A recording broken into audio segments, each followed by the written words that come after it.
आप सभी का स्वागत आज के उन्नत भारत अभियान कार्यक्रम में। उन्नत भारत अभियान भारत के ग्रामीण क्षेत्रों को समृद्ध करने के लिए बनाया गया एक ऐसा कार्यक्रम है मानव संसाधन मंत्रालय भारत सरकार का, जिसके द्वारा देश के शीर्ष संस्थानों द्वारा अर्जित ज्ञान और संसाधन उनका लाभ आसपास के गांवों को दिया जाता है। हमें खुशी है कि उन शीर्ष संस्थानों में महाराजा अग्रसेन संस्थान का भी चयन किया गया है, जो आसपास के 5 गांवों को हमने गोद लिया है और उसके पार्षद प्रतिनिधि भी हमारे बीच मौजूद हैं। आज के इस कार्यक्रम में हम सभी आपका स्वागत करते हैं। उन्नत भारत अभियान समिति के सदस्यों की ओर से आप सभी का स्वागत और अभिनंदन। उन्नत भारत मंजूर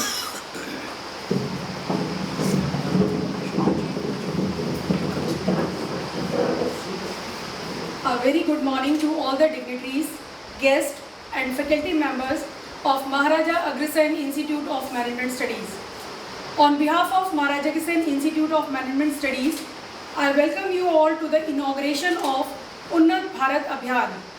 Unnat Bharat Abhiyan is a flagship program of Government of India formally launched by Ministry of Human Resource Development. This Abhiyan is inspired by the vision of transformation change in rural development processes by leveraging knowledge institutions to help in building the architecture of an inclusive India. On behalf of Maharaja Agrasen fraternity, I extend my heartfelt gratitude towards Dr. Nand Kishore Garg sir. Dr. Garg is the founder, chairman and chief advisor of Maharaja Agrasen Technical Education Society and Chancellor of Maharaja Agrasen University, Baddi, Himachal Pradesh. Sir's inspiration and guidance has taken names to newer heights. Dr. Garg is a well-known reader and orator, has earned his master's degree in chemistry and law from Delhi University. He was awarded honorary D.Litt. from Gurukul Vishwavidyalaya. He has a long association in politics, wherein he was elected as a member of Legislative Assembly and representative of Delhi Vidhan Sabha for 3 times. He was given the Best Legislator Award also by Delhi government. He has several awards to his credit, such as Sarvshreshtha Sahkari Karyakarta, Chaudhary Brahm Prakash Smriti Samman by Delhi government, Agra Ratna, Vaishya Ratna, Samaj Ratna, Haryana Ratna, to name a few. Dr. Garg has strong interest in various social and religious associations with a prime motive to serve the society. He is presently pioneering the field of technical and professional education for the last 21 years. We welcome you, sir. I welcome our respected chairman, Shri Vineet Kumar Lohia ji, the renowned industrialist and visionary. Sir has strong belief in serving the nation and society in all ways. We welcome you, sir. We have amidst us Shri S.K. Tayal ji, Vice Chairman Mates, Shri Mohan Garg ji, Joint Secretary Mates, Shri Rajesh Gupta ji, Secretary Mates, Professor S.K. Garg, Director General Mates, Professor G.P. Govil, Advisor Mates, Professor Rajni Malhotra Dhingra, Director Mates. Welcome you, sir. Welcome you, ma'am. I also welcome all the representatives of villages. The dream of father of nation Mahatma Gandhi was that real India is residing in rural areas and their development must be our top priority. This mission is conceptualized as a movement to enable processes that connect institutes of higher education with local communities. Their aim to address the development challenges of rural India through participating processes and appropriate technological interventions for accelerating sustainable growth with available human and natural resources in the adopted villages. I am glad to share here that MAIMS has adopted 5 villages under this Abhiyan. They are Saraswati Vihar, Nithari, Libaspur, Pansali, Chandpur. Our aim through this mission is to remove the disparity and disconnect between the rural and urban sectors in areas such as inequality in health, education, income and basic amenities as well as employment opportunities. Thank you so much for being here today. Thank you, sir. Now I request Dr. Pathak, Associate Professor in Journalism Department, to continue the program. Thank you, sir.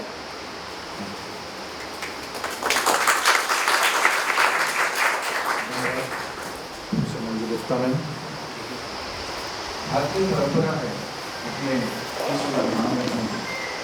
और अस्तो मास सर्वमय कंसोमा देखते हुए मामून बने। मैं अनुरोध करूँगा सभी अतिथियों से दीप प्रज्वलन कर आज के कार्यक्रम का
अनुरोध करूँगा हमारे आदरणीय ट्रस्टी श्री रजनीश गुप्ता जी से कि आप हमारे बीच उपस्थित राम कुमार सिंह पार्षद जी का स्वागत करें।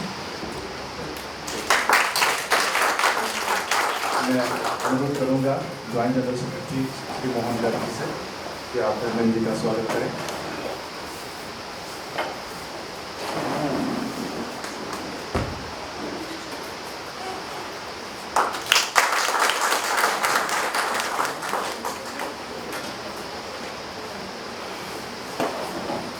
गांव जाएं तो किधर जाएं, शहर गांव में बसने आए। ऐसे सिचुएशन में, ऐसी परिस्थिति में गांव के विकास का एक सपना देखा है हमारे माननीय प्रधानमंत्री ने। आज के इस कार्यक्रम में हम उसी को साकार करने का प्रयास अपने स्तर पर कर रहे हैं। उन्नत भारत अभियान महाराजा अग्रसेन संस्थान दिल्ली में इंद्रप्रस्थ विश्वविद्यालय का एक अग्रणी संस्थान है और एक छोटी सी झलक देखते हैं एक शॉर्ट फिल्म के द्वारा महाराजा अग्रसेन संस्थान के बारे में।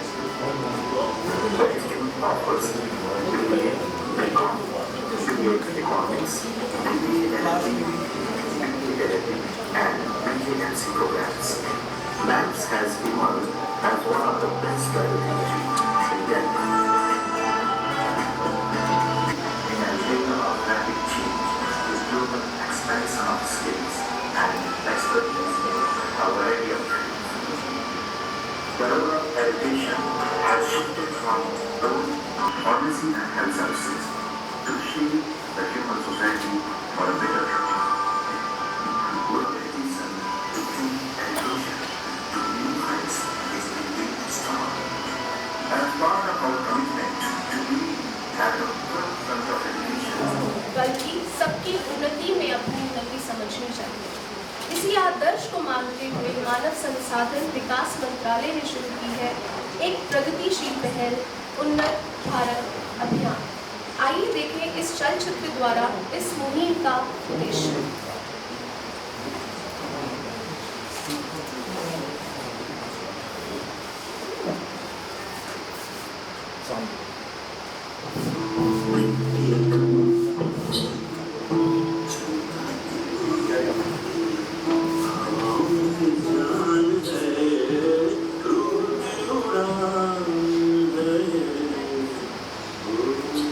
असली भारत गांव में बसता है।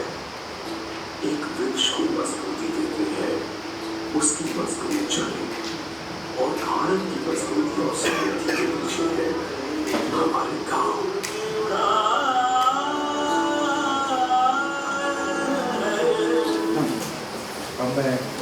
आदर महोदय, Maharaja Agrasen institute of management study के महानिदेशक डॉक्टर S.K. गर्ग सर से कि वह इस संदर्भ में अपने विचार प्रस्तुत करें। डॉक्टर गर्ग दीनदयाल उपाध्याय कॉलेज दिल्ली विश्वविद्यालय में 20 वर्ष तक प्राचार्य के रूप में कार्यरत रहे हैं और अपने 42 वर्ष के करियर में दिल्ली विश्वविद्यालय, UGC और MHRD सहित अनेक संस्थानों की समितियों में आपने अपनी सेवाएं दी हैं। आपके इस बृहद अनुभव का लाभ हमें हमेशा मिलता रहा है।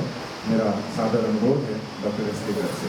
आदरणीय डॉक्टर नंदकिशोर गर्ग जी, श्री दिलीप गुप्ता जी, तायल साहब, मोहन जी, रजनीश जी, गोयल जी, डॉक्टर रजनी मल्होत्रा टीम का, सारे फैकल्टी मेंबर्स और आए हुए अतिथिगण जो गांव को रिप्रेजेंट कर रहे हैं इस कार्यक्रम में। उन्नत भारत अभियान के विषय में सब कुछ बताया जा चुका है। पहले पाठक जी ने बताया और अब इस वीडियो और PPT के थ्रू सारी इंफॉर्मेशन पास ऑन कर दी गई है।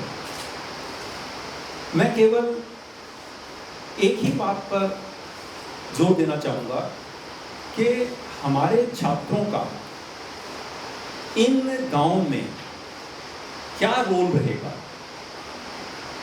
और उन्नत भारत अभियान में ये हायर एजुकेशन इंस्टीट्यूशंस को गांव से जोड़ने की कोशिश क्यों की गई। एक प्रकार का गांव का और शहरों का डिस्कनेक्ट सा हो गया था। ये तो बात ठीक है कि शहर गांव में घुस गए।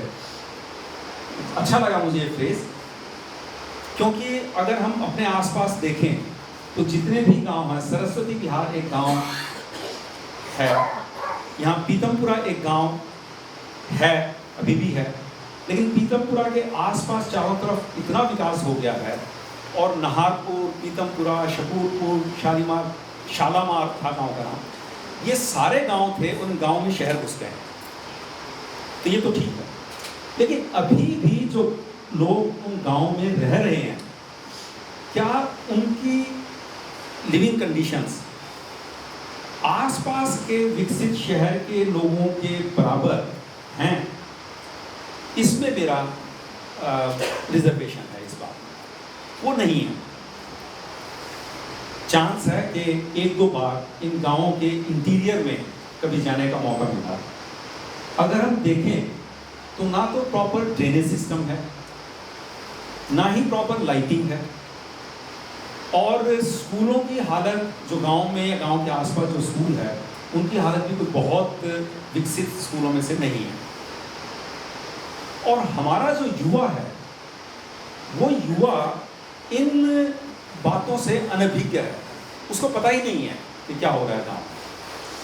तो युवा शक्ति को गांव की असली हालात का पता लग सके, एक आभास हो सके, क्योंकि यही युवा है जो आगे चलकर इनमें से कुछ IAS बनेंगे, कुछ कॉर्पोरेट वर्ल्ड में जाएंगे, जहाँ इनको ट्रेनिंग दी जाती है कि कॉर्पोरेट सोशल रिस्पॉन्सिबिलिटी भी आपको पूरी करनी है। तो इनको अगर गांव की वास्तु स्थिति का ज्ञान होगा तो शायद ये अपना रोल आगे चल के ज़्यादा अच्छी तरह से निभा सके। तो ये 5 गांव जो हम लोगों ने अडॉप्ट किए हैं, इन 5 गांव में हमारे विद्यार्थी जाएंगे, गांव की हालत का जायज़ा लेंगे कि जो मेन रोड है वहाँ से कितनी दूर कनेक्टिंग रोड है, वो कनेक्टिंग रोड की कंडीशन क्या है, वो पक्की है या कच्ची है। फिर अंदर की जो गांव की सड़कें हैं या गलियां हैं उनकी क्या स्थिति है, ड्रेनेज सिस्टम कैसा है, पानी पीने की व्यवस्था है या नहीं, और हेल्थ सुविधाएं कैसी हैं, एजुकेशन सुविधाएं कैसी हैं।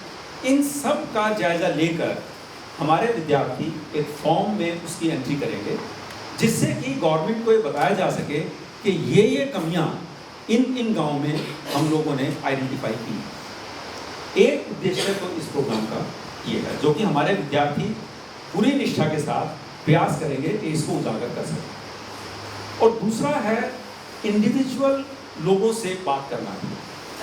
गांव में हो सकता है जनसंख्या 5000 हो, 2000 हो, 10,000 हो, ये कहना तो बड़ा कठिन है, गाँव का, हर गाँव का अलग अलग साइज़ है।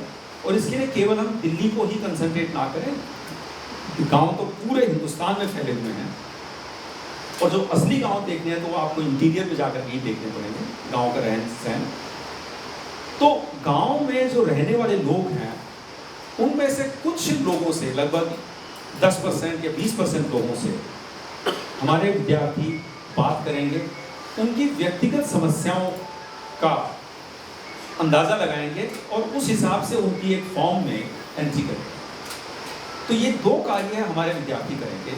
और फिर इस प्रोसेस में जो भी कमियां आइडेंटिफाई होंगी, उन कमियों को पूरा करने के लिए सरकार को बताया जाएगा और उनसे अनुदान की अपेक्षा की जाएगी। और जैसे ही सरकार इस पर कोई एक्शन लेती है तो उसका वो डेवलपमेंट उस गांव में उस कमी को पूरा करने का प्रयास वो पूरा किया जाएगा। इस प्रोसेस में विद्यार्थियों को कम से कम ये जरूर पता लग जाएगा कि गांव की समस्याएं क्या है, और ये आगे आने वाले टाइम में हमारे देश की उन्नति के लिए एक बहुत ही महत्वपूर्ण कदम है। इसी आशा के साथ मैं आप सबका पुनः स्वागत करता हूं और उम्मीद करता हूं कि ये उन्नत भारत अभियान जो हमारी संस्थाएं 5 गाँवों के साथ चलाएगी, ये पूरी तरह से सक्सेसफुल है। धन्यवाद। हमारे बीच राम कुमार सिंह जी हैं, मिठारी पार्षद प्रतिनिधि। आप अपने विचार कुछ रखना चाहते हैं, मैं अनुरोध करूंगा राम कुमार जी से कि आप अपने विचार रखें। और दूसरे पार्षद हमारे बीच धर्मेंद्र कुमार जी हैं। इसके बाद आप भी अपना विचार रखना चाहते हैं, आपसे भी अनुरोध रहेगा इसके बाद। राम कुमार जी।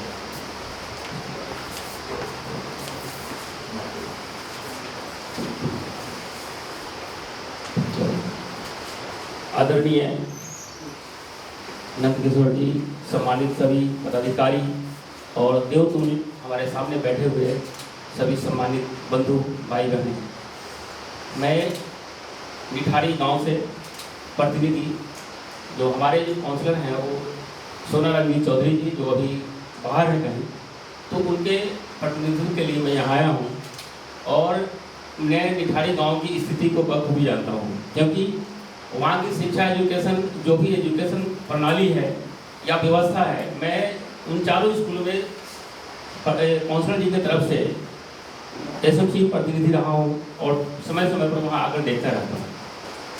तो ये तो हमें ये भी देखना पड़ेगा कि स्कूलों में व्यवस्था कैसी हो और कैसे वो आगे हायर एजुकेशन तक पहुँच सकते हैं, क्योंकि जो बेसिक गाँव की जो एजुकेशन होती है वो प्राथमिक एजुकेशन होती है। हमारा बच्चों का बुनियाद वहीं से खड़ा होता है, जहाँ गांव का स्कूल है वहीं से बुनियाद। आप लोग भी शायद जिस स्कूल में पढ़े होंगे प्राइमरी विद्यालय में और गांव में, तो बेसिक एजुकेशन आज भी नहीं भूले होंगे कि वहाँ किस तरह की व्यवस्था थी, इससे कैसे पढ़ाते थे, क्या करते थे। तो वहाँ से लेकर के बहुत सौभाग्य की बात है कि भारत सरकार यशस्वी माननीय प्रधानमंत्री मोदी जी के द्वारा ये जो संचालित कार्यक्रम चला कि एक गांव से लेकर के एक हायर एजुकेशन मतलब शिक्षा भारत सरकार की जो शुरू किया वो कैसे पहुँचे, तकनीकी की व्यवस्था कैसे पहुँचे, इसके बारे में जो उन्होंने ध्यान दिया कि बहुत ही सराहनीय कदम है। क्योंकि जो गांव के बच्चे होते हैं वो उनको वहाँ तक हायर एजुकेशन पहुँच नहीं पाता, या वहाँ तक उनकी कनेक्टिविटी नहीं हो पाती कि वो पहुँच पाएँ और कैसे ग्रहण करें। और अपना ये सौभाग्य की बात रहा कि अग्रसेन इंजीनियरिंग इंस्टीट्यूट जो कॉलेज है और इनको मतलब हमारी अडेप्ट करने के लिए 5 गाँव को अडेप्ट करेंगे और यहाँ के बच्चे वहाँ जाकर देखभाल करेंगे। मैंने तो बट्टी में भी जाकर देखा हुआ है वहाँ यूनिवर्सिटी, और किसी बच्चे का एडमिशन कराना था तो मैं वहाँ जाकर अच्छी तरह से बच्चों से बातचीत की और बच्चों ने किसी भी बच्चे से एक शिकायत नहीं मिला कि हमारा कॉलेज में पढ़ाई नहीं होता। उन सभी का हमारे कॉलेज में अच्छी पढ़ाई होती है और यहाँ से बच्चे पढ़ने वाले अच्छा करियर बना के जाएंगे यहाँ से। ये हमें मतलब प्रैक्टिकली मैं बता रहा हूँ, मैं जाकर वहाँ बट्टी में गया हूँ और जाकर देखा हूँ। तो ऐसी भविष्य में भी यही हमारी उम्मीद रहेगी कि यहाँ के गांव के मिठारी के बच्चे जो 5 गांव हैं, गांव की कनेक्टिविटी भी इस कॉलेज से जुड़े और वहाँ के बच्चे ईमानदार और अच्छे काम करने वाले निकलेंगे। इच्छा शक्ति चाहिए। पहले भी देश से प्राइम मिनिस्टर प्रधानमंत्री होते थे जो बोलते नहीं थे, आज एक हमारे प्रधानमंत्री जो चुप ही नहीं होते।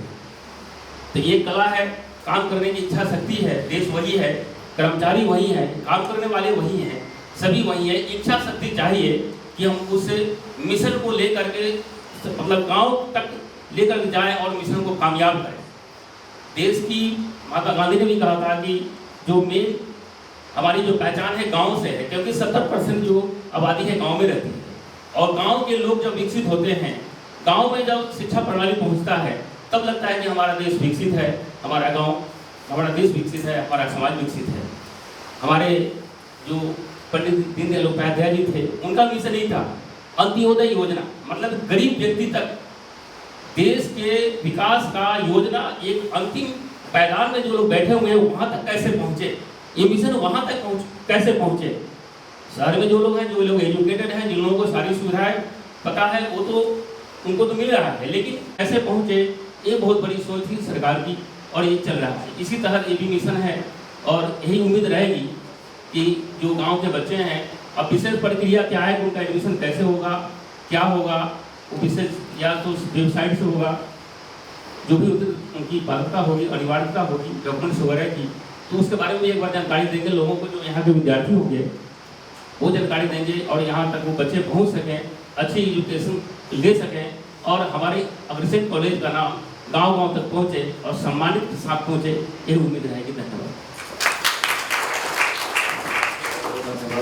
पाठक जी एक मिनट आप प्लीज रखिए। मेरे इनकी वक्तव्य के बाद मुझे ध्यान आया कि एक पॉइंट मैं मिस कर दिया, वो इससे अभियान से कुछ लेना नहीं है, वो सिर्फ नेम्स की अचीवमेंट्स के बारे में है। अभी कल परसों आए हुए रिजल्ट में BBA में यूनिवर्सिटी में फर्स्ट 20 में से 10 पोजीशंस हमारे स्टूडेंट्स की हैं, including first and second, fourth, fifth, ये पोजीशंस हमारी हैं। और इकोनॉमिक्स ऑनर्स में भी मोस्ट लाइकली गोल्ड मेडल हमारा ही है।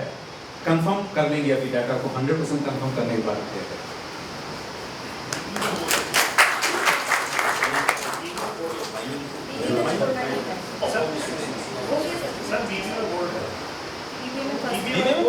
फर्स्ट पोजीशन तो बोर्ड हो ही गया, तीनों मिला के ही कह रहा हूँ मैं, जो मैं रिजल्ट बता रहा हूँ 6 सेमेस्टर्स मिला करके। सर कॉमनवेल्थ के गोल्ड चांसलर संस्थान तक पहुंच रहा है,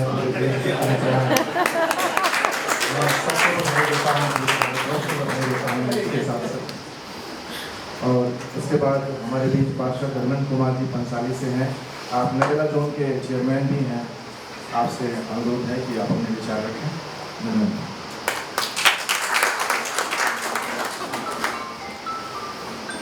यहाँ पर उपस्थित महाराजा अग्रसेन के फाउंडर्स चेयरमैन आदरणीय और हमारे परम मार्गदर्शन नंद किशोर जी, सभी फाउंडर्स के मेंबर्सगण, यहाँ पर उपस्थित सभी अतिथिगण महोदय, आप सबको मेरा नमस्कार, सबको प्रणाम।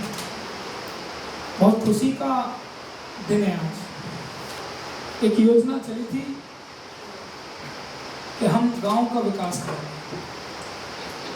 और कुछ सांसदों ने गांव गोद भी लिए थे, आप सबको पता है। हो सकता है उस मिशन में पूरा ना हो, लेकिन आज एक उम्मीद जगी है उन्नत भारत के अभियान के तहत ये 5 गांव उस कॉलेज के हाथ में भी हैं जिस कॉलेज में इस क्षेत्र के काफी बच्चों का भविष्य बना है, किसी परिवार का भविष्य बना है, उस माँ की उम्मीद के भविष्य को बनाया जिसमें बहुत बड़ा सपना है। मैं बहुत छोटा था जब कॉलेज बन रहा था, तो आदरणीय गर्ग साहब के नेतृत्व में उस उद्घाटन में भी मैं आया, सौभाग्य में। और आज ये नींव इतनी बड़ी हो चुकी है कि दिल्ली के क्या देश के शुमार कॉलेजों में इसका नाम होता है। इसलिए आप सबको, पूरी टीम को मेरी तरफ से बहुत बहुत शुभकामनाएं। मैं सिर्फ इतना कहना चाहता हूँ कि 6 बातों से लेकर के भारत उन्नत नाम दिया गया, लेकिन होगा कब? जब एक गांव शिक्षित से उन्नत होगा, एक गांव शिक्षा से उन्नत होगा, एक गांव विकास से उन्नत होगा, एक गांव रोजगार से उन्नत होगा। जब गांव हमारा इस चीज से शिक्षित होगा, हमारा गांव में इस तरह का विकास होगा, तब एक भारत उन्नत होगा। जब हमारे हर गांव की गलियों में ऐसा विकास होगा, तब हमारा भारत होगा। हम सब यहाँ बाहर के नहीं हैं, कहीं ना कहीं सब गांव देहात के हैं। उस कल्याण के जिसमें सब ने खेत में काम किया, उस देश के हम सब निवासी इस देश की मिट्टी में सुगंध आती है, ऐसा कहीं भी नहीं मिलेगा, चाहे किसी संसार के कोने में चले जाना, लेकिन जो भारत की मिट्टी में सुगंध है वो कहीं नहीं। तो अगर सबसे बड़ा भारत उन्नत का हमने सपना देखा है तो हमें अपने गाँव को सबसे बड़ा उन्नत बनाना पड़ेगा, तब भारत। और मैं सौभाग्यशाली हूँ कि पंसाली गांव की जिम्मेवारी जो आज महाराजा अग्रसेन को मिली, मैं पूर्ण रूप से विश्वास के साथ कहता हूँ कि मेरा पंसाली तो जरूर उन्नति की ओर बढ़ेगा। इसके लिए इस पूरे परिवार को मेरी तरफ से स्वागत है, धन्यवाद। और जो भी हमसे सहयोग होगा आउट ऑफ फिर राजनीति से हटके, क्योंकि किसी सक्षम काम में और उन्नति में राजनीति नहीं होनी चाहिए। और आज ये जो काम हुआ है ये हम सबकी जिम्मेवारी है, हम सबका स्वरूप है और हम सबकी एक पीड़ा भी है। तो हमसे जो भी पूरी आपका जो सहयोग होगा, पूरा इस सहयोग में आपके साथ खड़े हैं और हमें गर्व है कि आपके हाथों में हमारी पंसाली को उन्नत बनाने का मौका मिला और मुझे खुशी है आप आए, आपका स्वागत है। आप सबको बहुत बहुत शुभकामनाएं, सबको बहुत बहुत बधाई। और आपने यहाँ बुलाने का मौका दिया, बोलने का दिया, अपना प्यार उसने दिया, उसके लिए भी आप सबका बहुत बहुत स्वागत, सबका बहुत बहुत धन्यवाद धर्मेंद्र जी अच्छे उद्बोधन के लिए। और आपकी उम्मीदें बहुत हैं पंसाली के लिए, हम प्रयास करेंगे कि उस पर खरा उतरें हमारे आदरणीय फाउंडर चेयरमैन सर के मार्गदर्शन में। और इसके बाद बच्चों की बातें आपने की, बच्चों की शिक्षा की बात की। पत्थर उबालती रही एक माँ तमाम रात, पत्थर उबालती, बच्चों के छोटे हाथों को चांद सितारे छूने को, 4 किताबें पढ़कर ये भी हम जैसे हो गए। इसके बाद कार्यक्रम को आगे बढ़ाते हुए मैं संस्थान के मुखिया और हम सभी के मार्गदर्शक डॉक्टर मनकिशोर गर्ग जी से आग्रह करूँगा कि आप कार्यक्रम के संदर्भ में हम सबका मार्गदर्शन करें। आदरणीय डॉक्टर मनकिशोर गर्ग जी काफ़ी विकास के कामों में इंटरेस्ट रखते हैं।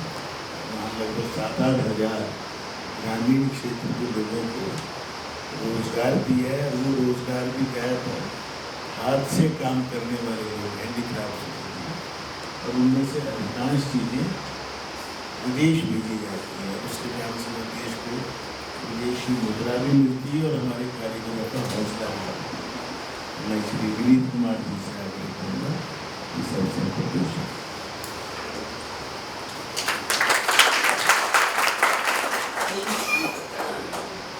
आप सभी को नमस्कार। हमारे आदरणीय माननीय फाउंडर चेयरमैन,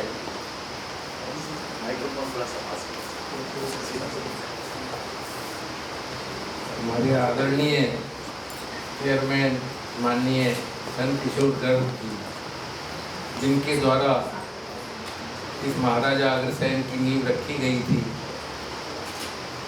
और जो आज हमारे देश का एक अच्छा, उनके मार्गदर्शन में ये कॉलेज महाराजा अग्रसेन इस देश का एक अग्रणी कॉलेज बनकर उभरा है। इसके लिए सबसे पहले तो मैं आप सभी लोगों को इसके लिए बधाई देता हूँ और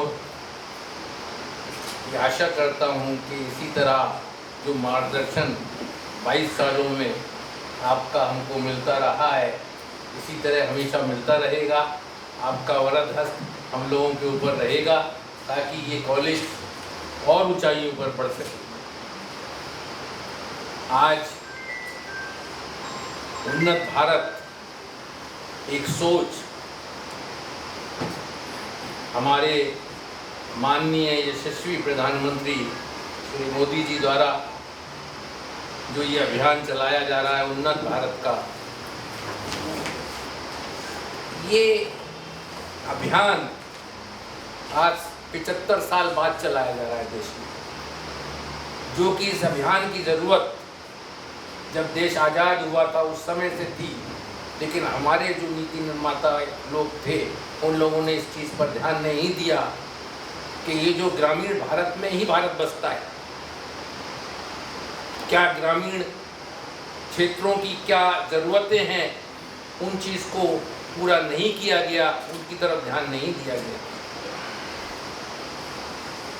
हम लोग भी एक बहुत छोटे से शहर से आते थे।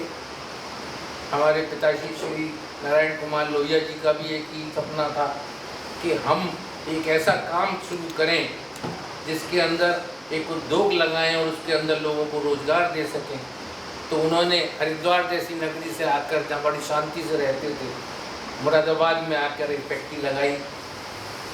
हम लोगों का यही शुरू से संस्कार में मिले हमको कि यहाँ के नौजवानों को, यहाँ के ग्रामीण क्षेत्रों को कैसे रोजगार दिया जा सके। ये सोच हम लोगों की 50 साल पहले शुरू हुई और आज ये हमारे लिए सौभाग्य की बात है कि हम 7-8 हज़ार लोगों को डायरेक्ट और लगभग 20,000 फैमिली को इनडायरेक्ट वे में रोजगार उपलब्ध करा रहे हैं मुरादाबाद के अंदर।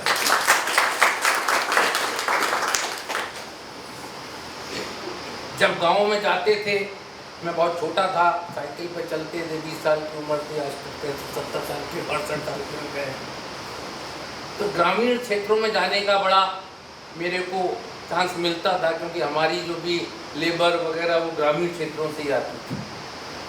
उस समय जो हालात हम लोग देखते थे कि गाँव के अंदर नालियाँ नहीं हैं, टूटी फूटी सड़कें तो हैं ही नहीं, टूटी फूटी क्या थी नहीं सड़कें।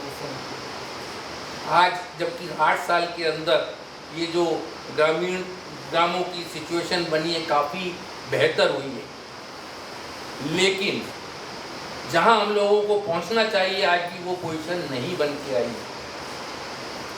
हमारे देश को ज़रूरत है एक ऐसे उद्योग की जिसके अंदर टेक्नोलॉजी भी हो और लोगों को रोजगार भी मिल सके। ऐसे व्यापार की हम लोगों को ज़रूरत है। इसी क्षेत्र में मैं 20 साल से एक हमारी संस्था है एकल ग्रामोत्थान फाउंडेशन, जो कि 20 साल के अंदर 18 साल से मैं भी उसका ट्रस्टी था। वो हमारे उसमें भी एक हमारा ग्रामीण भारत को एक देखने का सिलसिला है कि ये ग्रामीण भारत के अंदर कैसे रोजगार पैदा हो। तो हम लोगों ने 20 जगह GRC नाम से ग्रामोत्थान रिसोर्स सेंटर्स बनाए, जो कि 3 साल के अंदर जो 20 ग्रामोत्थान सेंटर बनाए हैं, वो हमारा 100 ग्रामोत्थान सेंटर बनाने का विचार है पूरे देश के अंदर। हम लोगों के यहाँ उस ग्रामोत्थान के सिचुएशन के द्वारा ही 40 हम कंप्यूटर की बसें बनवाई हुई हैं, जो कि हमारे बिजनेसमैन टाइप के लोग ही उसको दान देते हैं। और वो हमारी 40-50 बसें हैं जिसके अंदर कंप्यूटर लगे हैं। वो गांव-गांव जाती है और लोगों को, ग्रामीण के लोगों को वो शिक्षा देती है कंप्यूटर के द्वारा। उसी कंप्यूटर के द्वारा गाँव में जाती है और वहाँ लोगों को इकट्ठा करती है और फ्री ऑफ कॉस्ट जो है उसकी शिक्षा देती है।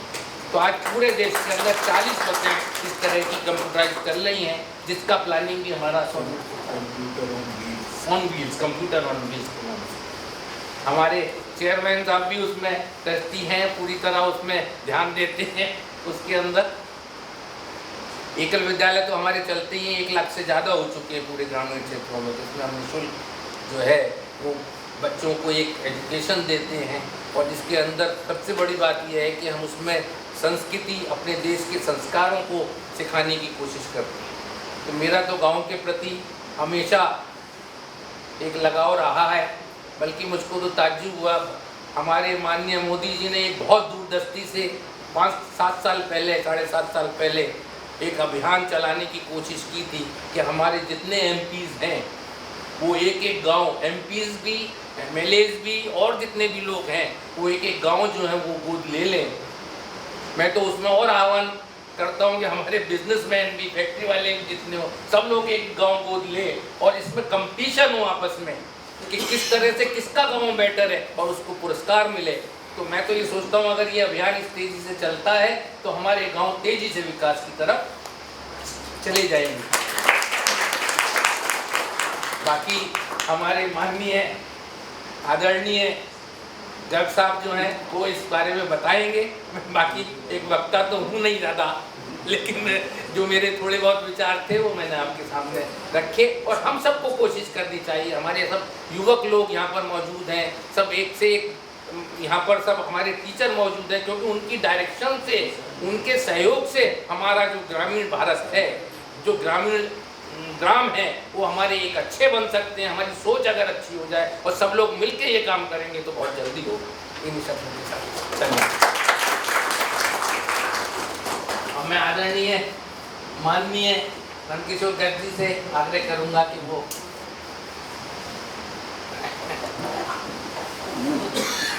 श्री विनीत कुमार जी, श्री एस सी पायल जी, श्री एस के गर्ग जी, श्री रजनीश जी, श्री मोहन जी और हमारे गेम्स की डायरेक्टर रजनी जी, जी गोविंद जी, 2 गांव से हमारे साथी आए हुए बच्चानी से, मैठारी के जो सबसे समीप बाकी टीम के प्रतिनिधि कॉन्टेक्ट नहीं हुए आए।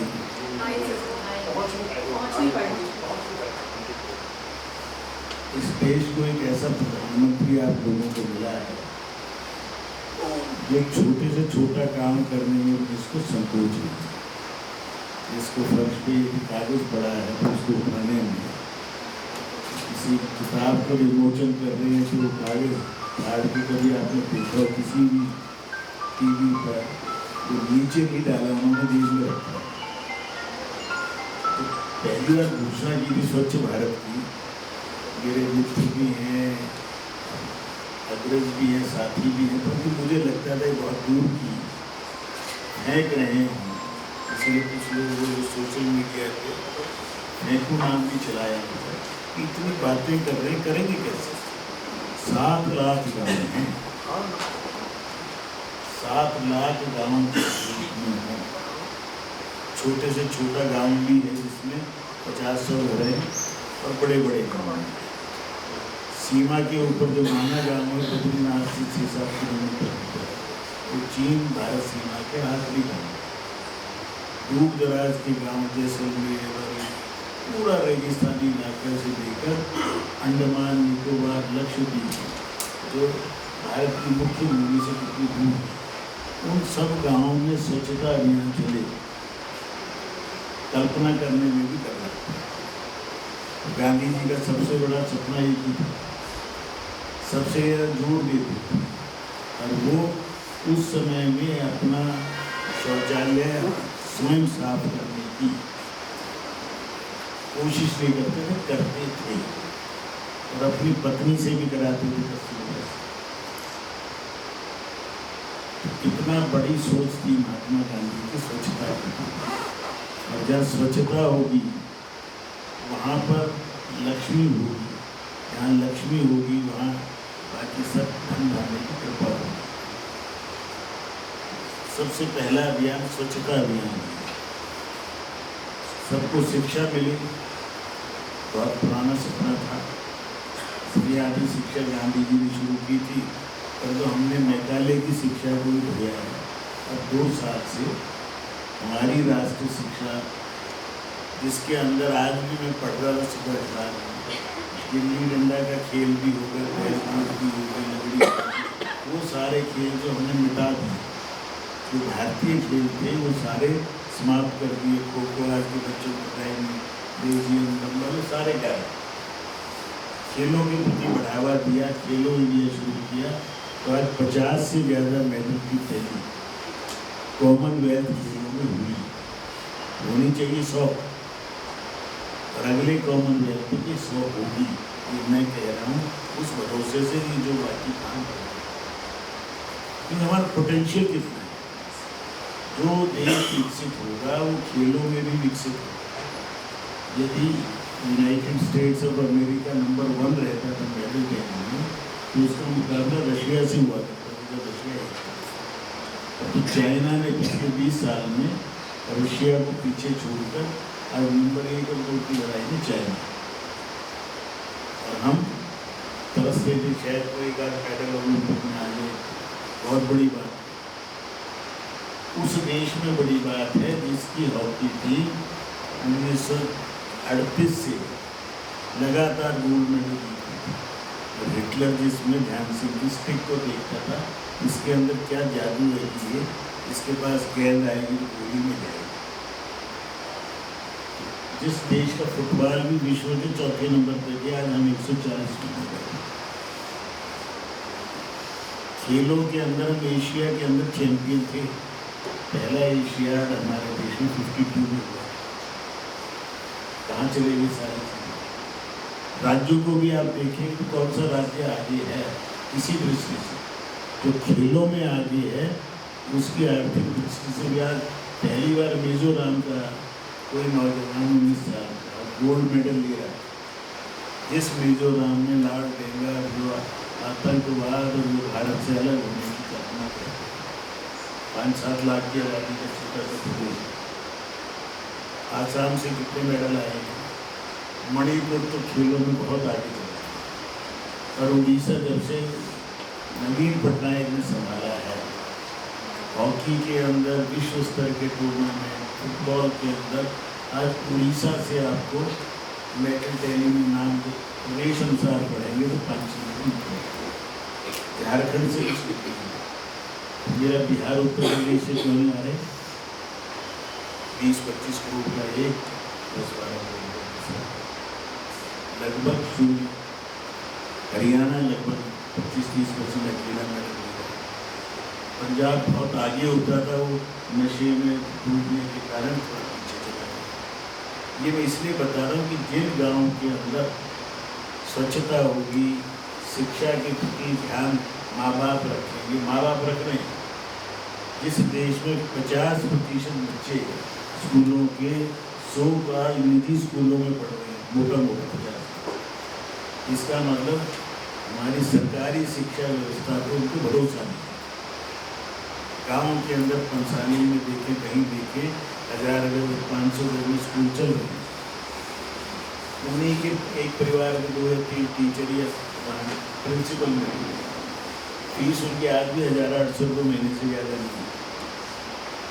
सरकारी तंत्र में 50,000 से कम का अध्यापक नहीं है। कितनी सरकारें काम कर रही हैं कि सरकार के टीचर रखने के अंदर बंगाल में नोट गिनने के लिए मशीनें भी थक गई। टीचर के अपॉइंटमेंट के अंदर 50 करोड़ के निकल चुका है। दिल्ली की न्यूज़ क्योंकि दबी हुई है। दिल्ली एक ऐसा शहर है जहाँ पर कोई न्यूज़ छपेगी नहीं जो थोड़ी बहुत व्यवस्था के खिलाफ। 72 टीचर परसों हटाए गए हैं जो इन पर सोनिफिकेशन की राम की जगह शाम ने इम्तहान किया, तो बायोमेट्रिक्स अब देखे तो लेते हैं। 72 टीचर हटाए हैं परसों, इनकी अपॉइंटमेंट 2021 में हुई। सब चीज़ों में घटनों में हमारा देश सबसे आगे, चरित्र में हमारा देश पीछे जा रहा था।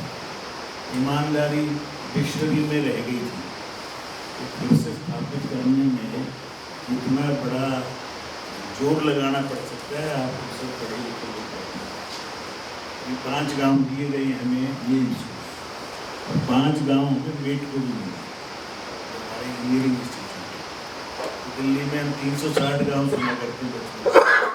दिल्ली में 360 गाँव हैं, एक्चुअल गाँव में एक भी नहीं बचा। सरकारी रिकॉर्ड में सब ऑर्गेनाइज हो गया। आखिरी ये जो चंक था 100-125 गाँव का, ये भी 3-4 साल पहले अपने घोषित रूप में रूरल विलेज नहीं बचे, अर्बन विलेज। इनके अंदर पिछले लगभग 40-45 साल से गांव के अंदर जो गांव सरकार बनती थी, पंचायत का चुनाव दिल्ली में शायद 1970s के बाद नहीं हुआ। गांव सरकारी तंत्र के SDM के भरोसे, तहसीलदार या बाकी व्यवस्थाओं के भरोसे नहीं। गांव की जो सरकार पूरे देश में हुआ, दिल्ली के गाँव में नहीं है। सौभाग्य कई सौभाग्य एक। अब इन 5 गाँव में मैं सरस्वती विहार गाँव को घूम रहा हूँ। आपको मिला है कोई सरस्वती विहार? आपको 5 गाँव सरकार जी सर। सरस्वती विहार कहाँ है? सर पीतमपुरा में है सरस्वती विहार। उसके गाँव दूसरा विषय है, वो कॉलोनी है। पीतमपुरा गाँव तो है, सरस्वती विहार गाँव। मैंने वो गाँव, फिर मेरा वहीं से मैं MLA भी रह लिया। पीतमपुरा गांव मेरी कॉन्स्टिट्यूंसी में है। पीतमपुरा गांव का नाम भी, गांव का नाम पिथोपुरा है, जो गांव की भाषा में है। शकूरपुर है मेरी कॉन्स्टिट्यूंसी। बासपुर है हमारा, निठारी है, पंसाली है। ये निठारी भी है या पंसाली तो बहुत छोटा सा गाँव है ना। कहाँ से ये बिल्कुल ऐसे सारे सेक्टर 24 के बगल में बहुत सबसे छोटे गांव में सबसे है छोटा ना, जिसमें ये कौन जो सा दीप बिहार के पास है। तो उसमें से भी वो बिहार ज़्यादा बन गए मेरे ख्याल इस गांव के बाद ही 1000 से तो ऊपर नहीं थी पहले नहीं ज़्यादा नहीं नहीं है ना। और आपको ये भी पता है कि बेचिराग गांव भी होता है, पता है किसी को? बेचिराग गांव नहीं, रोशनी नहीं, जो गांव समाप्त हो गया, शून्य आबादी हो गई, उसको जो उर्दू ज़्यादा चलती है ना इस देश में, बाद में इंग्लिश चली, हिंदी में चली, तो उसको बेचिराग गांव उसे होते हुए पूरा गांव उजड़ गया बाढ़ के कारण, जमुना भी ज़्यादा आ गई, तो उसके कारण जो गांव आज नहीं है, 5 साल में लगभग उन्हीं गाँव। मैं इसलिए पूछ रहा था ये सरकार में कहाँ से बन गई थी, तो मैं दिल्ली सरकार में रह के लगभग हर गाँव में कई बार गई, तो मैं इसीलिए बोर्ड तो देखा छोटा सा, सरस्वती बिहार गाँव में नहीं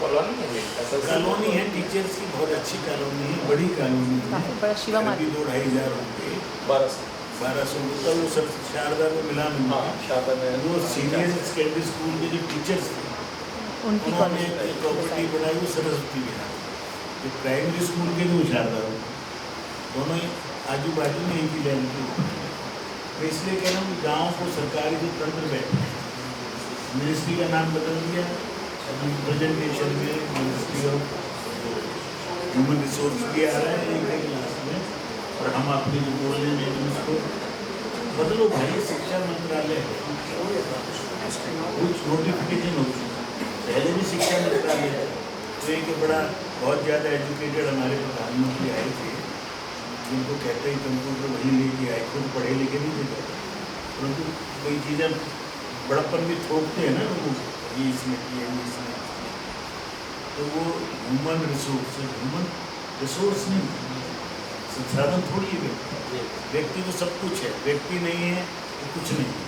दीनदयाल उपाध्याय जी ने जो किताब लिखी एकात्म, उसमें 7 M है, 7 M में सबसे इम्पोर्टेंट मैन है, बाकी सबसे मैनेजमेंट है, मनी है, मटेरियल है, वो सब चीज़ें उनके बिना गुजारा कर सकते हो, व्यक्ति सबसे पहले चाहिए। ये आप जो पढ़ाते भी होंगे BBA MBA, man is the most important, और आदमी सुधरेगा तो सब सुधरेगा, जब तक आदमी नहीं सुधरेगा कितने ही आप एयरपोर्ट बना लें, बड़े बड़े रोड बनाएं और 7 महीने में बह जाए, जो भी हम ही बना रहे हैं, और हमारा कल भी हमारा जो सबसे छोटा सैटेलाइट भी गया है, और महिलाओं का पहली बार DRD और इसका जो चेयरमैन एक हमारी बहन आ रही है,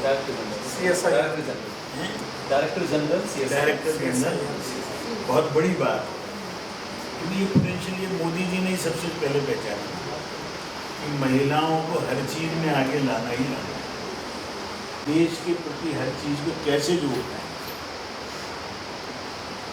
अमृत महोत्सव है, अमृत महोत्सव 1 साल से चल रहा है, आखिर में जनवरी में सोचा उसने कि अमृत महोत्सव में अमृत सरोवर बनने चाहिए, कितने बनने चाहिए किले में बताएं आप लोग? 75, क्योंकि 75वां वो चल रहा है ना, अमृत का मतलब है 75। जिले कितने इस देश में? 750, 7 लाख गाँव हैं लगभग, 750 जगह हैं, 10-5 घटके बढ़ गए, तो 75 को मल्टीप्लाई करो, अग्रवाल भी कितने हुए इकोनॉमिक्स से यार, 55-60 हज़ार के करीब आएगा इसका पोटेंशियल। इतने सरोवर बनने का अर्थ क्या हुआ कि पानी की कमी इस देश में है, पानी सारा बहकर बाढ़ के रूप में हमें आ रहा है, जो 8-10 लाख 15 लाख तालाब थे वो सब मकानों में गिर गए, पानी नेचुरल जो फ्लो थी वहाँ पे कॉलोनियाँ बस गई, तो बन गई थी, पानी रुक गया बाढ़ आएगी, पानी जब जाएगा तो तेजी से समुद्र में जाएगा, तो हमें पानी जो रोकना है 2-2.5% पानी मिल पा रहा है पीने को। उस आदमी ने 60,000 तालाब एक झटके में 1 साल में पूरी हो जाएगी तो 1.5 में हो जाएगा। बारिश का पानी अंदर रुकेगा, पानी रुकेगा तो जल स्तर सुधरेगा, खारापन पानी का ठीक होगा। एक बार में गिनेंगे 40 फायदे होंगे। मेरी बात है दिखाई कि ना 3 टोप नहीं लेके चलिए। परसों टीवी पे देखा ही पढ़ने के लालसा कितनी जगह बाढ़ आई हुई है महाराष्ट्र में, पानी में से बच्चे कैसे निकल के स्कूल जा रहे हैं वापस। अब उसको देखने का एक तरीका जो देखो कोई व्यवस्था ही नहीं है, तो बच्चे तो खतरे में हैं। ये भी तो एक अपना एंगल है ना, हमारे पत्रकारिता वाले इसी एंगल को ज़्यादा देखो जी बच्चों को खतरे में। तो बच्चों को पढ़ने की लालसा कितनी है, जो बच्चे पढ़ने से बचते थे वो पानी में से होके जा रहे हैं और उनके माँ बाप उनको ला रहे थे। पॉजिटिविटी देखो उसको।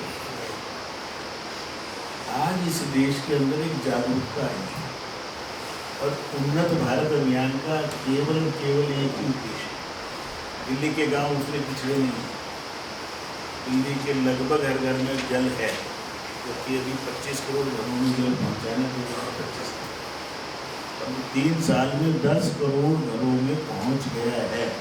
अब तो अचीवेबल लगेगा ना सर। अगर 25 में कोई चीज़ कर दी और 10 में हो गई हो तो लगेगा ली के नहीं चाहिए, हम कर सकते। इतने दूर दराज के काम, बिजली जहाँ पर खंबा ले जाना मुश्किल में सोलर से देखिए। आज इस देश में वो सोच सकता था कि हर घर में बिजली हो जाए। हर गांव की तो हमने सुन ली थी, बंसीलाल जी ने हरियाणा में कर दिया था 30 साल में। हर घर में बिजली होगी, हर घर में गैस होगी, हर घर में शौचालय हो, हर घर के पक्की छत हो। ये नारे थे पॉलिटिकल, वायदे करते थे सब लोग, सबको कपड़ा रोटी कपड़ा और मकान मिलेगा। हमारा बता रहा हूँ फिल्म का उपकार फिल्म का था ना, बाई चांस जहाँ आप लोग बैठे हैं उपकार फिल्म की शूटिंग इस प्लॉट पर हुई थी। ये आपको एक सूचना से ली तो इसमें कुआं था, तो तुम देखो गहरा क्यों नहीं है, वो मुश्किल से 8 फुट गहरा। तो क्यूरियोसिटी रहती है कि भाई 8 फुट गहरा क्यों बनाया गाँव में, तो गाँव आस पास वाला कला वालों से पूछी पहले उपकार की शूटिंग में कुछ यहाँ उनकी कुछ लगेगा के पास कुछ मोड़ यहाँ वो रहट वाला सीन के लिए कुआं बनाया था, इसलिए गहरा नहीं किया तो सीन के लिए रहट उसमें आ जाए वो चला जाए। हम अब इन 5 गाँव में से मुझे लगता है प्रैक्टिकली 4 गाँव में ही है। पंचाली को गाँव मान के आसपास के लिए अनऑथराइज कॉलोनी दी बिहार की उनमें भी टीचर जाएँ, विद्यार्थी जाएँ इनके साथ में, और जो कुछ हो सकता है जो सरकार की अपेक्षा वो तो करें ही करें। तो सरकार की एक्सपेक्टेशन नहीं है, मानवता के नाते हमारी तो पंसारी जाएंगे थोड़ी दूर क्या है हमारा अपना घर 2 किलोमीटर होगा 3 रेडियो है तो अपना घर पहले भी जाते रहते थे। अपना घर में ऐसे मानव रहते हैं जिनको घर वालों ने सड़कों पे छोड़ दिया, अबंडन, बीमारी है, कान गला हुआ है, सिर गला हुआ है, याददाश्त चली गई है। अब ऐसे 300-400 वो रहते वहाँ लोग, महिलाओं को तो ज़्यादा हो गए, 2 बिल्डिंग ज़्यादा हो गए होंगे भाई, परंतु उनको वहाँ प्रभुजी बोलते हैं, नाम भी याद नहीं पड़ता। एक पति पत्नी ने शुरू किया, 34 जगह शायद हो गया, कोड़ी हैं, लगड़े हैं, उनकी सेवा जब जाओ पंसारी तो पंसारी वाली थी अपना घर। आपको देखने के बाद आपको लगेगा कि ये भी मानव है, इसकी सेवा है। तो भगवान कहते हैं ना कि भगवान को मत ढूंढो, भगवान को किसी गरीब में, असहाय में, उस व्यक्ति में देखो तो भगवान उसमें भी नजर आएगा। उसकी सेवा हम सब लोग करते भी हैं। उसको पंचाली वालों को मेरी रिक्वेस्ट है कि बाकी के पानी काम बहुत है, कितना ही करना है तो करना ही होगा। अगर इस देश को सपना क्या हमारा 2047 का है लोग तो अगले चुनाव की चिंता करते हैं। 2022 सारा मीडिया लग 2024 की तारीख, अरे 2024 भी आएगा चला जाएगा। ये देश हजारों साल से निरंतर चिरंतन सनातन संस्कृति को लेकर चलता रहा है, चलता रहे। जैसा खोया हुआ स्थान चल खोया है उससे पाएंगे। ये 2047 का टारगेट, 25 साल बाद का टारगेट, आप में से आधे से ज़्यादा ये है जो खूब आराम से 25 साल बाद का दृश्य देख पाएंगे। आप स्वाभाविक हैं, हम जो 70 के आसपास ही ऊपर वाले हैं, शायद कोई देख पाए ना देख। आप अधिकांश जो सामने बैठे हैं, भगवान करे सबके सब देखेंगे जब भारत जो खेलों की तुलना में नंबर 1, वैज्ञानिक दृष्टि में नंबर 1, व्यापार के अंदर हम कभी 1/3 होते थे पूरे, फिर से नंबर 1, कृषि में सब चीज़ों के नेट एक्सपोर्ट आज हो गई, कई चीज़ों और हो जाएंगे। वो सारा आप में करते हैं। बड़े सपने देखकर दिन में सपने देखो, पूरा करने के लिए संकल्प लो, आगे बढ़ो। तो मोदी जी जैसे हजारों मोदी की जरूरत है। मोदी जी आज हैं, 10 साल रह जाएंगे, 20 साल रह जाएंगे, उसके बाद तो मोदी जी को तैयार करेंगे तो इसको सुरक्षित भी रखें देश को और आगे बढ़ाने में, और सबका भला करने वाले केवल और केवल एक भारतीय हैं जो विश्व की बात करते हैं, विश्व को परिवार मानते हैं। प्रकृति की रक्षा करना हमारे स्वभाव का हिस्सा है। तो हमारे विचार से पूरे विश्व में शांति स्थापित होगी। मीडिया तो रोज विश्व युद्ध कर रहा है पिछले 6 महीने से। हमारी मिसेज आज भी पूछी, देखा ही मतलब ये चैनल वाले और ये रोज विश्व युद्ध तो लगे हुए थे। मैं विश्व युद्ध पहले कभी हुआ था, क्यों टर्मिनोलॉजी का पहला विश्व युद्ध कब हुआ था? यूरोप से बात हो गई। यूरोप छोटा सा एक कॉन्टिनेंट है, कॉन्टिनेंट भी नहीं है, मतलब हमारी सारी भाषाएं अंग्रेजी है। कोई बता सकता है कॉन्टिनेंट की परिभाषा क्या है? उस कॉन्टिनेंट की परिभाषा में Europe is not a continent. 20-25 देश आपस में लड़े थे, 4 साल लड़े, तक हार गए। सेकेंड वाला थोड़ा एशिया तक आया था, तो अफ्रीका, अमेरिका गए, और अब रोज 3rd विश्व यूक्रेन का आज उसका हो जाएगा, ताइवान चीन का हो जाएगा, उसका हो जाएगा। फालतू के भयभीत करके, आक्रांत करके अपना काम पीछने वाले लोगों को केवल महंगाई इस होने से शांत भाव से अपना कर्तव्य करें। जो कुछ हम कर सकते हो जरूर करें। करते समय इतना ही ध्यान रखें कि मेरे इस काम से मेरा भला तो हो, मेरे आस पड़ोस का, मेरे क्षेत्र का, मेरे गांव का, मेरे शहर का, मेरे देश का, मेरे ब्रह्मांड का भला हो। ऐसा कोई काम ना करें जिसमें मेरा तो भला हो, दूसरों का हित हो। सबका देवता बन जाएंगे, सारे देश बहुत आगे बढ़ेगा। इस कार्यक्रम में लगे हुए जगदीश जी हों, पाठक जी हों, और आप मार्गदर्शन में काम करें, रजनी जी सब मिलकर काम करें, रिचुअल ना करें। केवल सरकार ने योजना बनाई और हम भी उसमें सर्टिफिकेट वगैरह मांग में बाकी हो जाए, जो करें वो असल में है।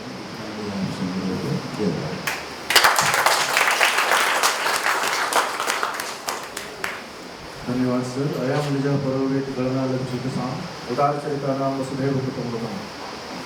वसुधैव कुटुम्बकम् की परंपरा के अनुसार आपने हम सबको आज मार्गदर्शन दिया, और हम सभी जो इस कार्य में लगे हुए हैं आपके निर्देशन में और सबके सहयोग से आपको विश्वास दिलाते हैं कि हम सभी कोशिश करेंगे कि इस लक्ष्य को प्राप्त कर सकें।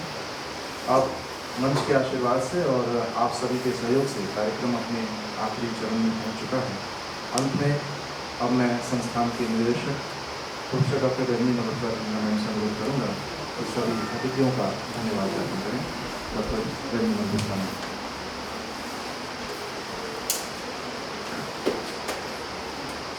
A very good afternoon to Former Chair Dr. Nandkishore Gaji, Shri Rajesh Kumar Gupta ji, Tayal sir, Amrungar sir, Rajneesh Gupta sir, Professor Dr. S.K. Garg, Mohi sir, faculty members and technical people.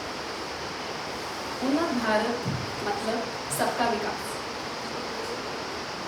उन्नत भारत मतलब सबका विकास, और वह विकास तभी संभव है जब हम सब मिलकर भारत की इंक्लूसिव डेवलपमेंट के लिए कार्य करें। सबसे पहले मैं धन्यवाद करती हूँ डॉक्टर नंदकिशोर गर्ग का, जो कि हम सबके मार्गदर्शक हैं। सर ने बताया कि हम कैसे छोटे से छोटा काम करके बड़े से बड़ा स्वप्न पूरा कर सकते हैं। खेलो इंडिया से स्वच्छ भारत, शिक्षित भारत और उन्नत भारत, कुछ ऐसे अभियान जो सुनिश्चित करते हैं कि आने वाला समय भारत का है। धन्यवाद सर। मैं धन्यवाद करती हूँ श्री विनीत कुमार गुप्ता जी का, जिन्होंने उन्नत भारत के अभियान की आवश्यकता को उजागर किया। सर ने बताया कि कैसे इसको हम कंपटीशन से जोड़कर इसको और सफलतापूर्वक चला सकते हैं। धन्यवाद सर। मैं धन्यवाद करती हूँ professor doctor S K. Garg ji का, जिन्होंने बताया कि हमारे छात्र गांवों की उन्नति के लिए क्या क्या कर सकते हैं। आर्थिक विकास के लिए ज़रूरत है उन्हें बौद्धिक रूप से समृद्ध करना, और हमारे छात्र वहाँ के छात्रों को शिक्षित बनाने में योगदान दे सकते हैं, और हमारे छात्र जो कि कानून के भी विद्यार्थी हैं, उन्हें कानूनी सहायता प्रदान करके भी अपना सहयोग दे सकते हैं। धन्यवाद। मैं धन्यवाद करती हूँ निठारी गांव के प्रतिनिधि का, प्रतिनिधि राम कुमार जी का, जिन्होंने शिक्षा के महत्व को उजागर किया। धन्यवाद सर। पंसाली गांव के काउंसलर ने धर्मेंद्र जी का धन्यवाद, जिन्होंने बताया कि शिक्षा से ही विकास संभव है। अपने सहयोग का भी उन्होंने आश्वासन दिया। सर आपका धन्यवाद। मैं धन्यवाद करती हूँ तायल जी का, जिन्होंने अपना कीमती समय हमारे लिए निकाला, मोहन गर्ग सर का और रजनीश गुप्ता जी का, जिन्होंने हमेशा ही हमारे कार्यों में बहुत योगदान दिया और हमें मार्गदर्शन दिया। आप सभी का धन्यवाद।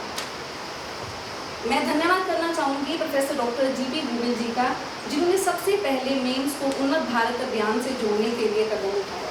धन्यवाद। अंत में मैं धन्यवाद करती हूँ हमारे कॉलेज की फाउंडेशन को मजबूत करने वाली हमारे फैकल्टी मेंबर्स का। आप सबका धन्यवाद, और मैं उम्मीद करती हूँ कि आप अपने आप को उन्नत भारत से जोड़ेंगे, और सर ने जो हमें मार्गदर्शन दिखाया है कि हमें सच में कार्य करना है, हम कार्य में अपनी सकारात्मक भूमिका निभाएंगे। धन्यवाद। मैं धन्यवाद करना चाहूँगी मंजू गुप्ता मैम को, जिन्होंने इस कार्यक्रम को आगे बढ़ाया, उमेश पाठक जी का, जिन्होंने इस कार्यक्रम के लिए समय भांगा, और मैं धन्यवाद करना चाहूँगी टेक्निकल टीम और मीडिया टीम का, डॉक्टर मिस्टर अनुज, मिस्टर प्रमोद, मिस्टर उमेश सिंह जी, क्योंकि आपकी सहायता के बिना किसी भी कार्यक्रम को संभव करना मुश्किल है। आप सबका धन्यवाद। आप सभी को धन्यवाद। और इसके बाद राष्ट्रगान के साथ आपके कार्यक्रम। जय जय